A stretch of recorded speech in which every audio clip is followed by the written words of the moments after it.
Hoy nos acompaña una de las gestoras de fondos más controvertidas de toda la historia, la legendaria Cathie Wood. Lleva más de 40 años rompiendo todos los esquemas de Wall Street. Antes de que la mayoría de nosotros incluso abriéramos nuestra primera cuenta para poder invertir, ella ya estaba gestionando más de 5.000 millones de dólares en este. Su leyenda no se forjó siguiendo al rebaño, todo lo contrario, apostando contra él. En el 2002 compró Amazon cuando el mercado la daba por muerta. En el 2015 fue la primera inversión institucional en comprar Bitcoin cuando tan solo valía $250. Y en el 2018 Wall Street se rió de ella cuando puso un precio objetivo de Tesla que parecía imposible para los demás analistas, hasta que la acción subió un 1.200% y fue entonces cuando cayó muchas bocas. Y ahora dice que los analistas finalmente están empezando a entender lo que ella ya había visto desde hacía años. Gross margins for cars, at least right now, are only 15%. In this new model, the margins are going to be 80 to 85% for robotaxis. Fundadora y CEO de ARK Invest, ha gestionado más de 60.000 millones de dólares. Bloomberg la nombró como una de las 50 personas más influyentes de todo el planeta. Forbes la incluyó en su lista 50 over 50 e incluso la llaman la reina de la disrupción. Y aunque sus fondos cayeron un 70% desde el 2021 y los titulares la llamaron la destructora de riqueza mayor de la historia, su convicción desde entonces no ha cambiado. Al contrario, se ha reforzado. Tanto que cuando le he preguntado en la entrevista si mañana, Cathie, tuvieras que volver a empezar de cero, ¿qué harías? Y me ha respondido: I would do what I'm doing now. My financial assets is in disruptive innovation, is in digital assets. Los números exactos los descubres en unos minutos. Hoy, en una de las entrevistas más importantes que hemos hecho en los 8 años de historia del Club de Inversión, Cathie Wood se sienta con nosotros. Vamos a descubrir por qué ve Bitcoin superando el $1.000.000 según ella, por qué Tesla no es una mera empresa de coches, sino el mayor proyecto de inteligencia artificial del mundo, y por qué CRISPR ya está curando enfermedades que antes parecían incurables. Prepárate porque entramos en la mente de una auténtica visionaria, una de las inversores más prestigiosas del mundo en estos momentos.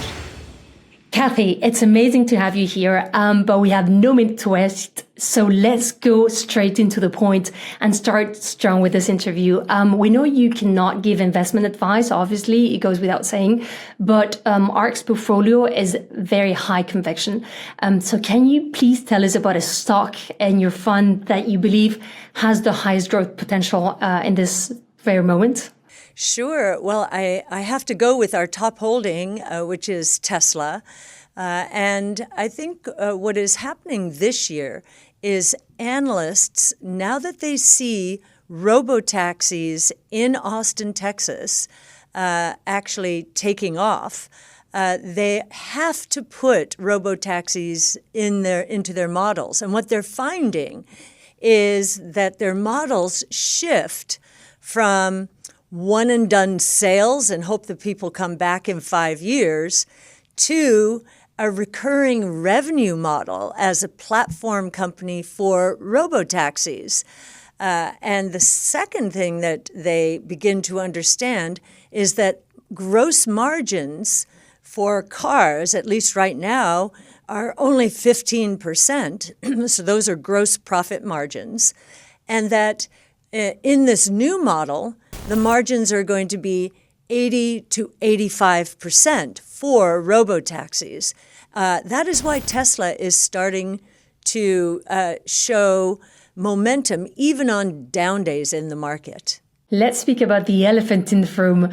ARK Innovation fell over 70% in 2021, and from the highs, and the headlines called you a wealth destroyer.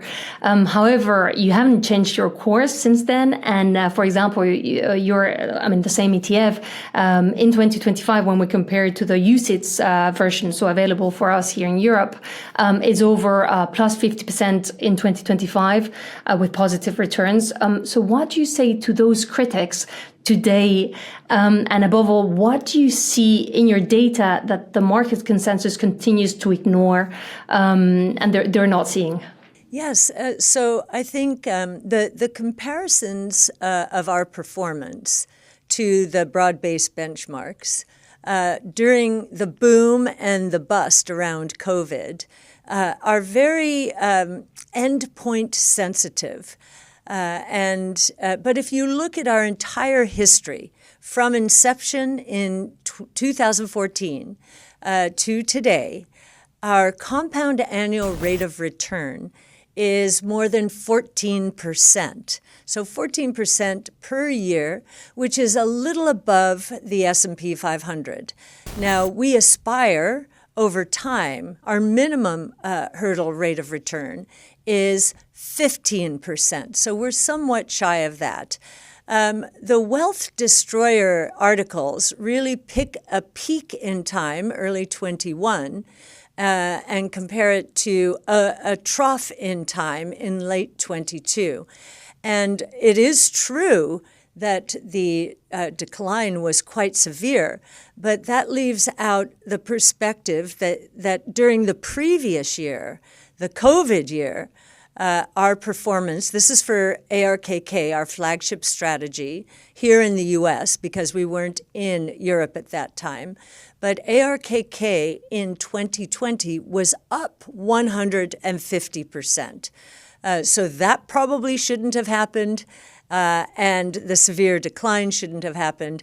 But we were in a period of supply shock, and because our models are powered by unit growth, which drives costs down in new technologies, that interruption in growth was quite serious. But now we're on the other side of that, and we honestly don't think we'll see another 2021 again. We might have a pandemic, but I don't think we will see governments just throwing money around the world willy-nilly at the problem. That created even more problems. You have some of the best analysts looking, we could almost say 24/7 for disruptions.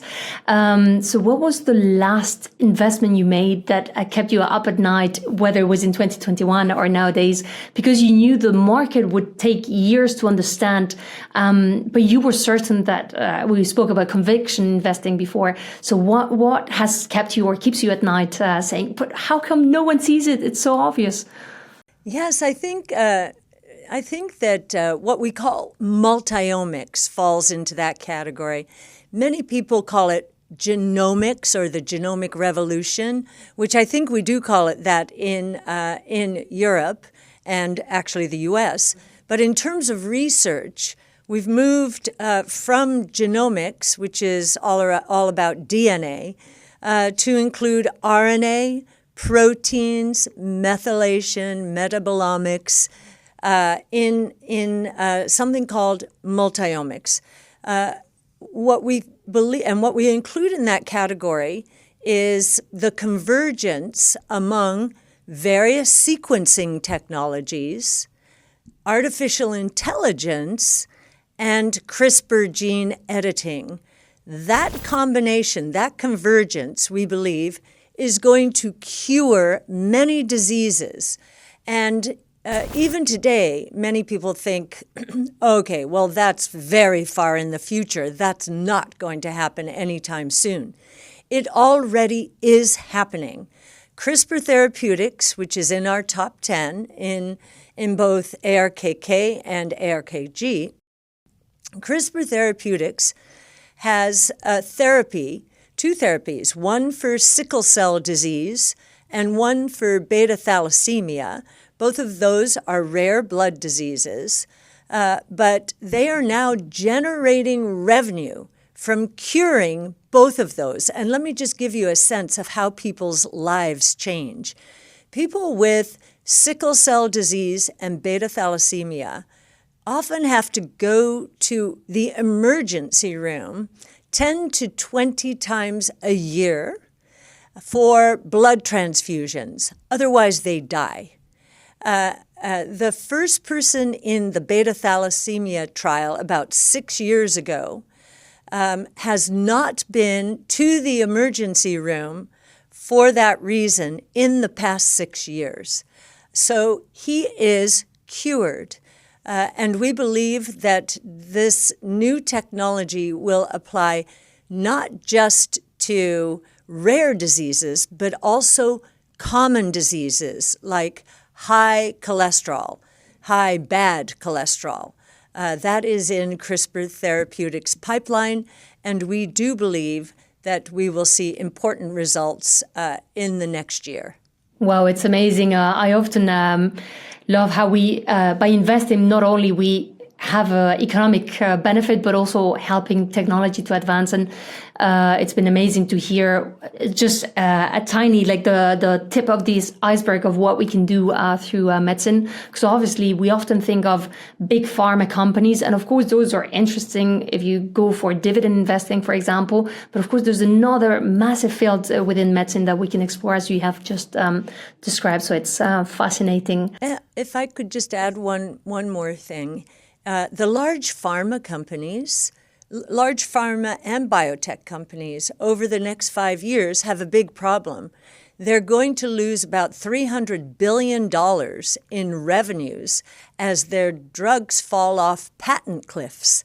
And so they're going to need the kinds of companies in our portfolio to fill in the void that those patent cliffs will create, and actually to get on the right side of change, the new world involving this convergence among sequencing, AI, and CRISPR gene editing and other gene therapies. Speaking of AI, let's continue in that rabbit hole, if I may call it like that. Of course, everyone is speaking or even investing in the Magnificent Seven. So obviously NVIDIA, Microsoft, and all the others, because they have fear of missing out, this massive FOMO building up. But on the other side, a lot of people, there's rising voices saying that we might be entering into a bubble of all the AI, like we were 20-something years ago with the .com era. What is your take on this? Are we in a bubble? Might we be in a bubble in some months or years? Or you think the market is really progressing because these companies have income reflecting on the prices of the stock? Yes, well, I was in the tech and telecom bubble.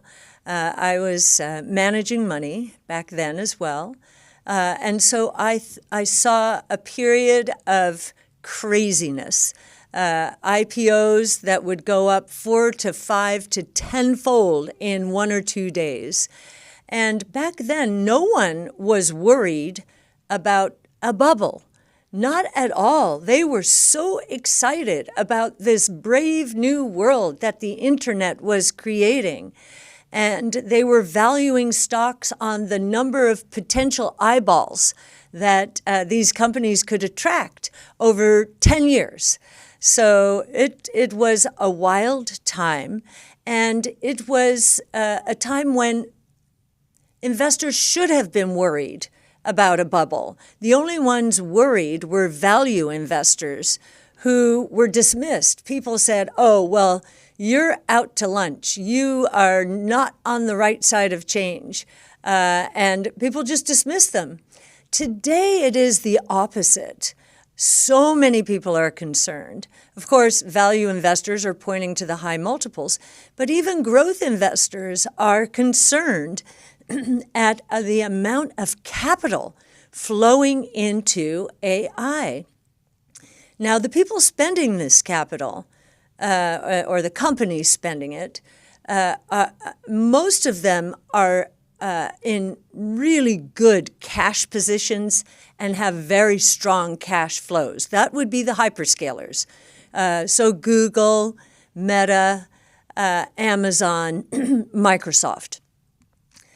So that's one huge difference compared to the tech and telecom bubble. I'll never forget Jeff Bezos at that time proudly proclaimed, we are going to lose so much money this year because we're investing so aggressively because this opportunity is huge. And the stock would go up on bigger and bigger losses. That is not true today. In fact, the Mag 6, and I leave Tesla out of this, the Mag 6 are actually getting more and more questions on conference calls about their investment spending. The investors in those stocks are used to very high cash flows, rising cash positions, and that is changing. In fact, the return on invested capital in these companies is starting to move down because these are such huge projects that will pay off over the long term. And we do believe they will, but most investors are shorter term than we are, and they're getting a little concerned that they're not going to get their share repurchases now, their profits now, their dividends now. And so we're beginning to see a little bit of a turnover in the shareholder base from really steady Eddie growth investors to more aggressive growth investors. And so those companies and those stocks are beginning to go through what I would call a distribution process. So I think the environment in the tech and telecom bubble and today couldn't be more different. No one was worried back then. Everyone's worried today. As an investor, as a portfolio manager, I much prefer to be investing when everyone is concerned. That means that the multiples today, on average in the tech sector, are less than 1/3 of what they were in the bubble. In the bubble, the tech sector got up to 87 times earnings. Today, I think we're at roughly 26 or 27 times earnings. Absolutely. I actually just published a couple of days ago a video on the YouTube channel with those metrics, so spot on with the data you were sharing. And a question pops up. Are you suggesting you are a contrarian investor?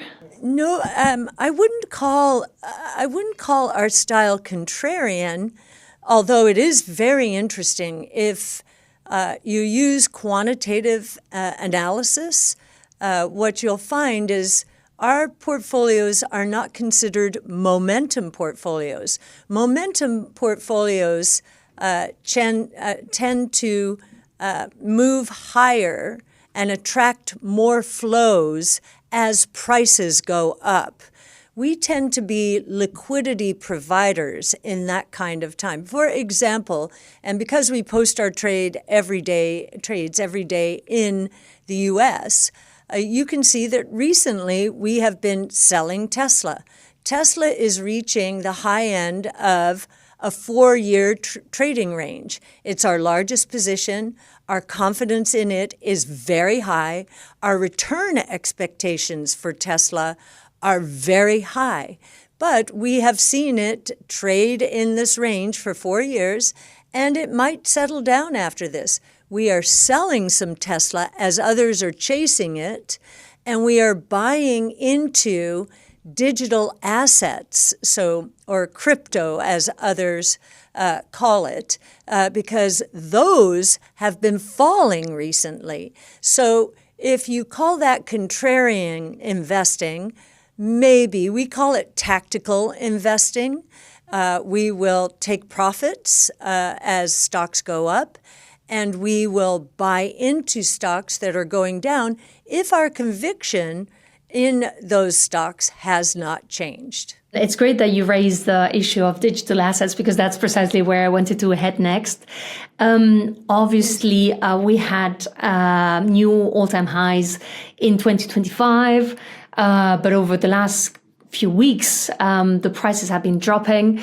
Do you think it's still possible, as we have heard in the past, that Bitcoin could reach a level of, say, above $1 million within the next, for example, 5 years? Is that, in your vision, possible at all? Or it's getting further and further from what we could be seeing? No, we have not changed our bull case scenario for Bitcoin, which is above $1 million. Now, from today's levels, today we're a little below $90,000. So that will be more than a tenfold increase. And our conviction is high because Bitcoin is 3 revolutions in one. It's a technology revolution, really introducing currencies native to the internet, digital currencies, into this peer-to-peer network. That is a revolution. It is also a global monetary system that is rules-based. That is a revolution. It is mathematically metered. Bitcoin is mathematically metered to increase to 21 million units, and we're closing in on 20 million units right now. So we're moving to a point where I think scarcity value, as institutions move in, is going to drive the price higher. And then the third revolution is actually what I just said. This is a new asset class, and institutions have to consider it because the correlation of returns among crypto assets versus traditional assets is very low. And so to put Bitcoin and other digital assets into a portfolio, well-diversified portfolio, will increase returns per unit of risk. And that is what institutional investors are always seeking. It's amazing. For my audience, I'll just make a little gap here, turning to Spanish. Esto es lo que yo llamo los accidentes positivos de riqueza, donde las unidades de riesgo son mínimas comparado con el potencial de ganancias que se puede obtener. So I had this sentence where I like calling this precisely what you define as positive wealth accidents, because accidents don't necessarily need to be negative; they could be positive. And what I always say with Bitcoin, yes, the units of risk as opposed to the return you can get are so disproportionate. So I was just clarifying that because it's completely aligned to what I like saying. And why do you think it is that in 2024, 2025, we haven't seen the same shape of the cycles of Bitcoin as we've seen in previous cycles since the halving occurred in April 2024? Yes, it's been interesting to see a much more subdued cycle. And you're right, we haven't seen the burst that we normally do. One of the reasons is those who have been involved in crypto and Bitcoin specifically for the last 10 to 15 years now have learned that there is this 4-year cycle. Now, it just so happens there's been a 4-year cycle. 2 years after the halving, Bitcoin peaks. And so what we believe is happening is a lot of the old timers are taking some Bitcoin off the table because they don't want to face another down cycle, which in the early days was down 90 to 95%. I think the last one at its worst was down close to 75%. Today, we're down 30-ish, a little over 30%. And we are beginning to think that institutions have been waiting to build positions, waiting for this 4-year down cycle. And therefore, we think that the downside from here is not very significant. Just to give you a little, to dimension that a bit, right now, I think today we're at about 86,000 as we are recording this this video. If we look at where many people think the bottom will be, they think it will be around 74,000. Now, why do they think that? It is because MicroStrategy, which is now called Strategy, Michael Saylor's firm, its average cost is 74,000. So technicians always look for a marker out there to define the low. We think that institutions have been studying this, and that as in this period where we might be between 74,000 and 86,000, that we will see some movement by institutions to buy into this new asset class. And the latest evidence is that Bank of America, Merrill Lynch, so Bank of America owns Merrill Lynch, is the first company to put a spot Bitcoin ETF on its platform. And what that means is Bank of America's clients were not allowed to build positions in Bitcoin. Well, a few weeks ago, they allowed it. And as they have been educating investors about Bitcoin, they have been informing them about this 4-year cycle. So we think that institutions are going to pick up the slack here and that we will not have a down round like the 75% we saw in the last cycle. I oftentimes like seeing both sides of a coin, now that we're speaking of Bitcoin, and I like playing devil's advocate, and I like also guests to play devil's advocate.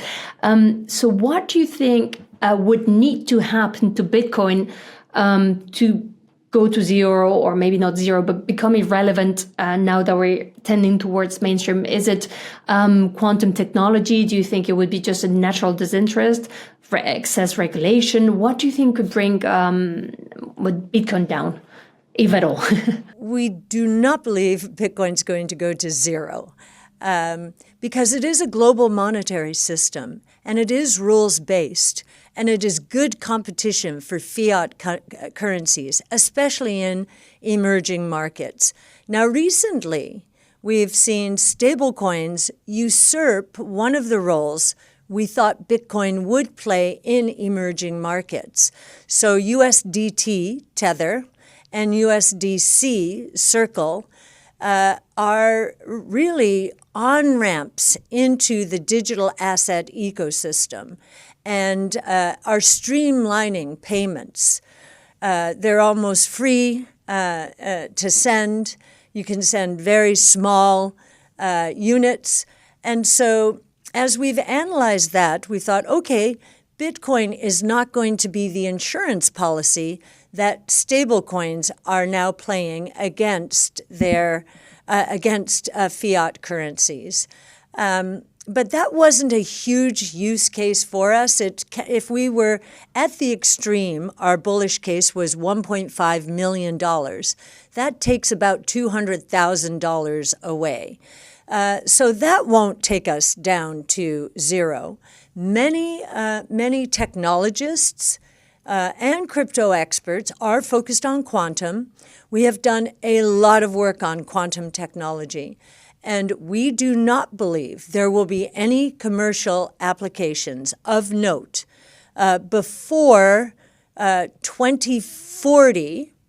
And in the most likely case, we think we will not see them until the late 40s. And in the meantime, that gives Bitcoin and the Bitcoin ecosystem a lot of opportunity to upgrade wallets and alert people out there that, hey, with quantum, whenever quantum is ready for real time, for prime time, beware. If you don't change your wallets over then to a more protected status, you will be vulnerable to a hack. Now, there are many wallets that have been lost, many Bitcoin lost, I should say. So that's still a juicy target. And so we're going to keep our eyes on quantum.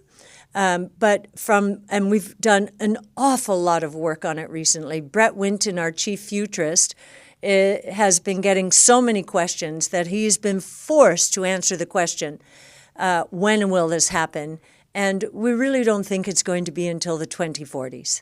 We've been speaking about the stock market, about cryptos. I always like speaking of 6 pillars of wealth, so to say. Obviously, we're not going to cover all of them today, but I am curious to know your take on a couple more. One of them is gold, precious metals, and commodities. Obviously, maybe you don't put them all in the same bucket. But what's your take going forward into 2026 with the lowering of the federal interest rates? How do you think the market of gold and or commodities could be evolving in the near future? And is that something you are exposed to within ARK? Me permito hacer un breve inciso en esta interesantísima entrevista para comentarte que obviamente aquí estamos hablando de varios pilares de inversión, como por ejemplo la bolsa o los activos digitales, pero lo cierto es que existen muchos otros pilares de inversión. Si quieres saber exactamente cuáles son los 6 pilares de inversión que yo misma aplico, esos que me permitieron alcanzar la libertad financiera, tengo una buena noticia para ti, porque en el primer enlace de la descripción del vídeo, sino en la tarjeta que aparece aquí en pantalla, vas a poder acceder a mi minicurso gratuito de pilares, donde vas a poder aprender de forma amena, divertida y gratuita más acerca de otros pilares de inversión que no vamos a tocar en esta entrevista, pero que también te van a acercar cada vez un poquito más a tus metas financieras. Así que ahí te lo dejo en el primer enlace, como te decía, y seguimos adelante con esta entrevista. We are not exposed to precious metals. Although to the extent you consider gold a store of value, we are exposed, of course, to digital gold, which is Bitcoin. But how do we think about gold in the years ahead? I'm going to take you back to the future. So when I first started in the business, Reaganomics was in full force in the early 80s. And gold had just hit a peak in, I believe it was 1980, of $850. We had the hypothesis, and we were making a forecast, that gold would go down. And the reason was we thought the combination of excellent fiscal policy, so tax cuts and deregulation, along with excellent monetary policy, trying to crush inflation, which was in the double digits, would take away an important role that gold plays, which is store of value, preservation of wealth, preservation of purchasing power. And that's exactly what happened. Gold went down from roughly $850 to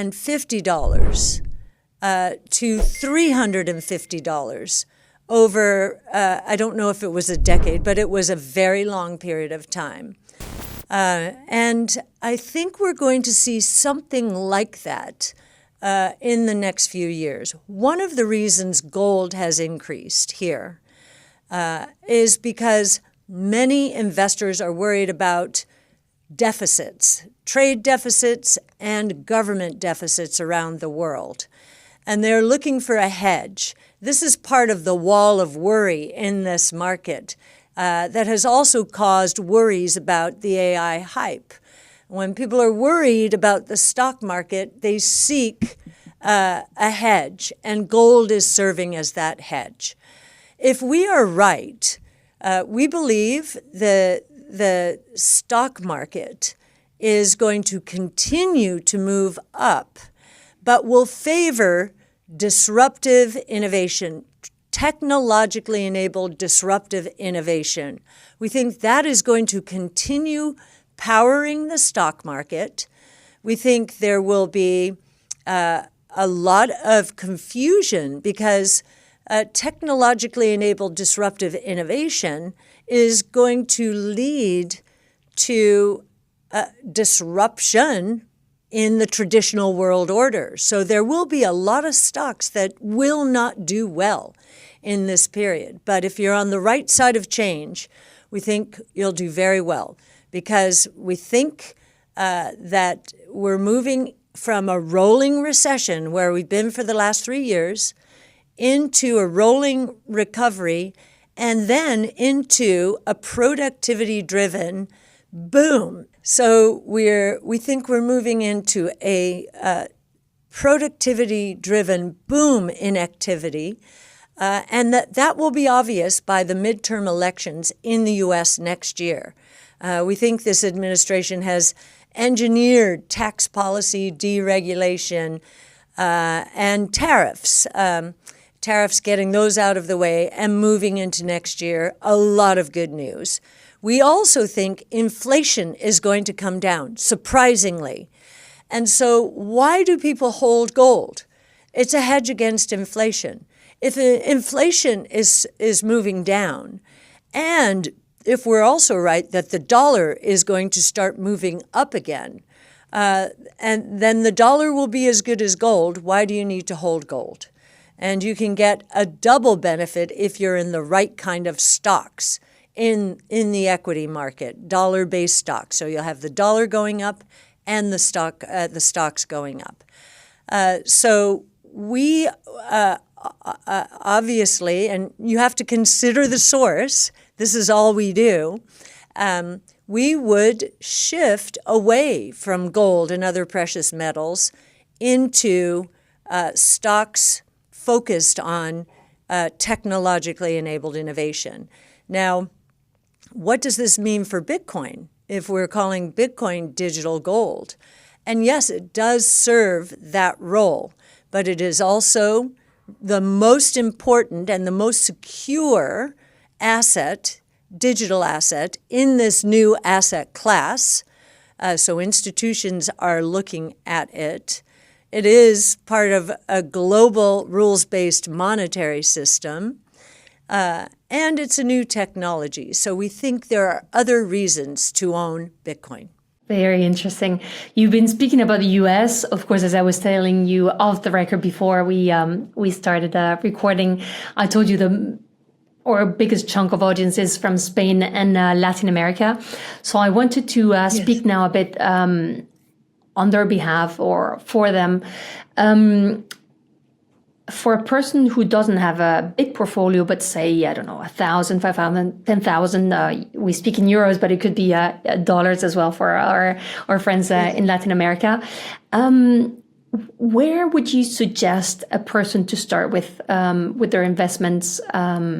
Like if they were coming to you, not as head of ARK Investments, but as Cathie Wood, what would you suggest to someone who's starting to invest? In which direction would you guide them? Well, it depends on their risk appetite, and that might depend on their ages. And so a younger person, I would suggest averaging in to high growth opportunities. They have to be able to withstand volatility. Because with high growth opportunities comes volatility. You have to be willing to withstand that. And it seems to us, watching the crypto markets, that younger people are more willing to stick with, hold on to positions because they believe the future is bright. So for high growth equities, for digital assets, I'd lean the younger population in that direction in the context of a well-diversified portfolio. So you don't want to have 100% in that category, but you probably want to have a higher weighting in that category than, say, older people who are depending more on retirement savings for day-to-day living. So they want much less volatility and more certainty. So they probably want more fixed income, so bonds. And then, of course, there are commodities. That does round out a portfolio. In the equity portfolio, of course, we have various categories, developed markets and emerging markets. So emerging markets typically are more volatile, developed markets less volatile. So I'd use the same rule of thumb there. And you also have sectors. And here's where our portfolios come in. Sector-based portfolios are very traditional portfolios and managed very traditionally using benchmarks as their guide. So they're more conservative than high-growth portfolios that are benchmark agnostic, such as our portfolios. Our portfolios are high growth, they are more volatile, and they seek to provide a hedge against the value traps that are and will be in more traditional portfolios as we move towards through a period of disruptive innovation. So I know that's a rather complicated answer, but I did try to give all parts of the asset allocation stack. Certainly differentiate, lean toward risk if you're younger, and away from risk if you're a little bit older and dependent on income. No, I think it's much appreciated to have that vision of yours. And in what type of profile or risk appetite or age range, you name it, would you suggest that investing into ARK could be interesting? And for whom would you suggest rather go and see other types of strategies? Yes, and I probably should explain one more thing about the last answer. In the commodity space, many people put digital assets. The SEC and the CFTC here categorize many crypto assets as commodities, not securities. So when I say commodities, the younger people would probably have much higher weighting in digital assets than they would in the gold, silver, and other commodities. And frankly, if I were on the older end of the age range, I would also lean more towards digital assets, even though they're more volatile. And that's because I think that's really getting on the right side of change. So for what type of profiles you would suggest that ARK could be an investment to look into, and for what profiles you said, no, it's better that you go and see other types of strategies or investment ideas? Well, we think, now again, I'm going to say a disclaimer, consider the source. This is all we do. I founded ARK because I thought we would fulfill an unmet need. The way the traditional asset management world works is very matrix-like boxes, mid-cap, small cap, large cap. We are all cap. And they have sector-based portfolios. And they think of us more like technology. But that's not how we think of ourselves.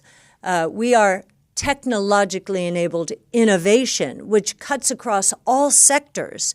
So we're much better diversified, I think, than many people understand. For example, in the flagship category, healthcare and technology are roughly the same weights. So in terms of using ARK, of course, it's a part of the equity allocation.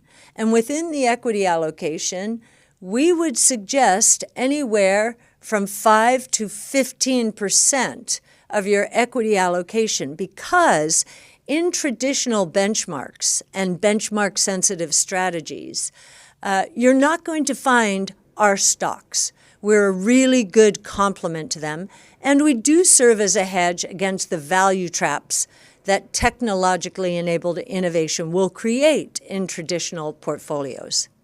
Okay. Very good. No, I totally agree with you that you need to know your sources, and of course, it's not investment advice, but it's always good to know. Yes. And obviously, it's also available for U.S. investors, but also it's UCITS adapted since a couple of years ago. We're getting to the end of this interview, but I do want to ask you a couple more questions. First one is I like learning from my mistakes, but also from other people's mistakes, because if you learn from others, you spare yourself time and money. So I would like to pick on your experience, obviously from your own experience as an investor and also managing the funds of thousands of investors.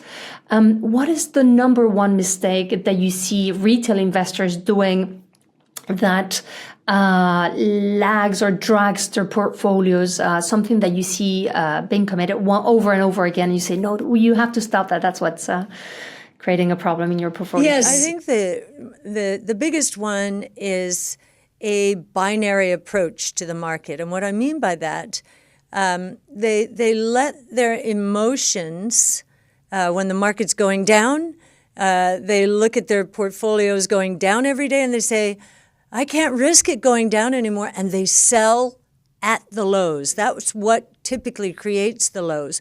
Or they see strategies doing really well and they say, I don't have any of that in my portfolio. They get what we call here FOMO, fear of missing out, and they chase. And that often leads to picking a strategy at its top. The answer to that is averaging in and also taking profit, so being tactical. If you average into a strategy, whether it's going up or whether it's going down, you're just consistently averaging in. And then you move into a period where you see one of your strategies doubling relative to all of the others. Take a little more out of that and allocate it to your other strategies. That's called rebalancing. And that is really important. So don't be emotional. Average in and take profits and redeploy them into areas that are perhaps getting hit relative to other strategies. Amazing. I want to speak about your legacy, so to say, if I may use that term. You founded ARK when AllianceBernstein rejecting your vision of what you had in your mind. And that obviously required a lot of courage from your side, but I imagine it also created loneliness. So I would like you to tell us more about your dark moments when you thought that, oh, well, maybe Cathie, you were wrong. What made you keep going on even when you had Wall Street turned its back toward you? Well, there have been a few times this has happened. So in the beginning, we were putting active equities into an ETF wrapper, and people laughed at us because this was 2014. ETFs were for passive strategies. And I just asked the question, why? This is a really good wrapper for the end client. And why can't an active strategy be there? And so when we put GBTC, which was Bitcoin, into the portfolio in 2015, again, people laughed at us and said, yeah, great, all that is a marketing strategy. What happens during periods like that is I actually become more confident because no one expects this to work. So no one else is betting on it. So there's not much room to drop. There's no one doing it. So that's interesting. The other one, however, was 21 and 22. And this is a good illustration of, what you just asked me. In 2020, we could do no wrong. And our fund was up 150%. And toward the end of 20, I remember it was at Christmas on a Bloomberg show with Eric Schatzker. I said, keep your powder dry. And what that means, it's a cowboy term, that means don't do anything here. Just hold off. And what happened after that was we got a huge, I think we got more than $15 billion of inflows after I said that. And that ended badly for those people, right? And we then, in 21 and 22, both of those years were bear markets for us. Yes, Wall Street had it out for us and basically said, see, we told you, flash in the pan, that was all gimmicky. It was just marketing. It was social media. And what I haven't focused enough on this podcast is our research is the most serious research and the most first principle-based research, original research in the world. And your clients and viewers can observe that because we give it away. You can see our SpaceX model, you can see our Tesla model, and you can see why we're doing what we're doing, all based around Wright's Law and the technologies, the 15 different technologies that are evolving today. And so during that period, I will say in 22, And even during parts of 23 and even 24, when the markets were very volatile and, we kept hearing this refrain, see, just gimmicky, But then as that went on and we saw our technologies, we saw CRISPR therapeutics curing people with their new therapies, their gene editing therapies, we said, this is crazy. People don't understand. They are short innovation. They think they have it in the Mag 6. They don't. They don't have truly disruptive, technologically enabled, pure play innovation in their portfolios. And so we became more aggressive. But I will say, when you say lonely, I think we bonded together as a firm. We weren't lonely. We actually doubled down on our research, and we began to strengthen each other by saying, wow, we have to get out there more and tell these stories and wake investors up, because unlike the tech and telecom bubble, where people threw money, investors, speculators, everybody threw money at innovation, they have been running away from it. And so that actually strengthened us. I won't tell you that there weren't some days where we said, wow, could we be this wrong? How could we be this wrong? And we would double down, do our research, and we just came back stronger, fighting. And yes, this year it's paying off. And we're not even, at least for the flagship strategy, back to our old highs, whereas the market has surpassed its old highs.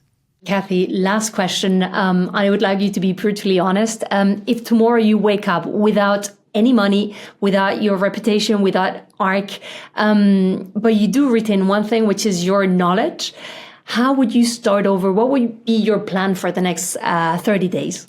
What would I do? Okay. Well, I have to tell you, I'll just tell you how I'm positioned now, because it's the truth.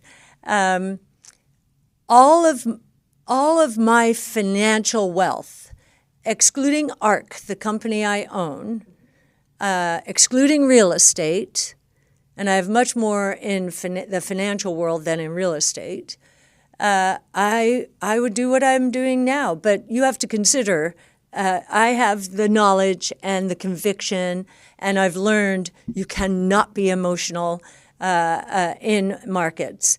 So 100% of my financial assets is in disruptive innovation. I would say this number moves around, but probably a little over 25%, no, maybe it's a little over 35% is in digital assets, so real conviction there. And the rest is in either our funds or in venture capital funds focused on our space, including our own venture capital fund here in the United States. Well, it's very indicative of your vision that you would do exactly the same thing over and over. So that's amazing. And Cathie, it's been utterly a great pleasure having you with us here in El Club de Inversión. So thank you so much for sharing your experience, your knowledge, and all the best to you. Oh, thank you, Andrea. This has been delightful. And thank you for doing all of the homework that you did on ARK Invest. With great pleasure.